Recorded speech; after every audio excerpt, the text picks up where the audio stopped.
सरकार का बड़ा आदेश, किन लोगों को देना होगा 30% का टैक्स। तो चलिए हम आपको बताएंगे कि इनकम टैक्स रिटर्न दाखिला करने की शुरुआत जो है वो हो चुकी है और जिन लोगों की इनकम टैक्सेबल है उन्हें इनकम टैक्स भरना जरूरी होता है, आप सभी को पता है।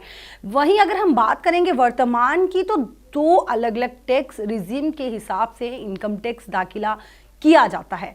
वहीं हम आपको बताएंगे कि एक है पुराना इनकम टैक्स रिजीम और दूसरा है नया इनकम टैक्स रिजीम।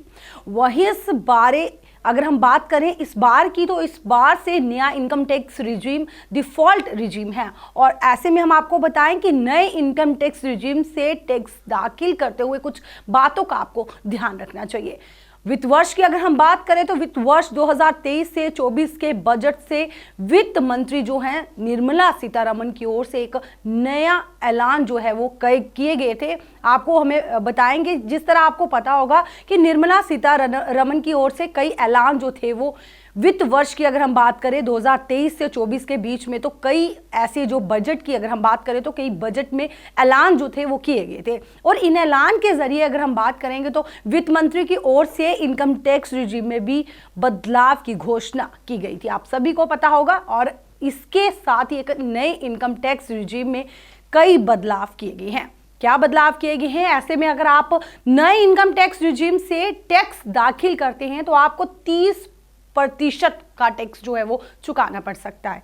अब हम आपको बताएंगे इनकम टैक्स के बारे में। जी हाँ, इनकम टैक्स दरअसल नए टैक्स रिजीम में बदलाव के तहत इनकम टैक्स की अगर हम बात करें तो इनकम टैक्स स्लैब बदले गए हैं। इसके तहत 3 लाख रुपए सालाना की इनकम पर कोई टैक्स नहीं दाखिल करना होगा आपको और इसके बाद अगर 3 से 6 लाख रुपए सालाना की इनकम पर 5% टैक्स देना होगा। वहीं अगर हम बात करें 6 से 9 लाख रुपए सालाना की इनकम की तो उस पर जो है आपको 10% टैक्स का भुगतान करना होगा। इसके बाद अगर हम बात करेंगे 9 से 12 लाख रुपए की सालाना की इनकम की तो उस पर 15% का टैक्स भुगतान करना होगा। अब हम आपको बताएंगे कि इन्वेस्टमेंट पर छूट नहीं है। जी हाँ, बिल्कुल आप सही सुन रहे हैं। इसके बाद अगर हम बताएं कि अगर किसी की सालाना इनकम जो है वो 12 से 15 लाख रुपए सालाना है तो ऐसे लोगों को 20% टैक्स का भुगतान करना होगा। वहीं अगर किसी की सालाना इनकम जो है वो 15 लाख रुपए से ज़्यादा है तो ऐसे लोगों को 30% का टैक्स चुकाना पड़ेगा। जी हाँ, बिल्कुल हम आपको जो बता रहे हैं टैक्स के बारे में बता रहे हैं कि किस किस कई लोग जो हैं किनको टैक्स जो है वो देना होगा। वहीं अगर हम नए टैक्स रिजीम की बात करें तो नए टैक्स रिजीम से टैक्स दाखिल करते वक्त जो है वो हम आपको बताएं टैक्स पेयर्स को इस बात का ध्यान रखना चाहिए कि किसी भी इन्वेस्टमेंट पर इस रिजीम में छूट नहीं हासिल होगी।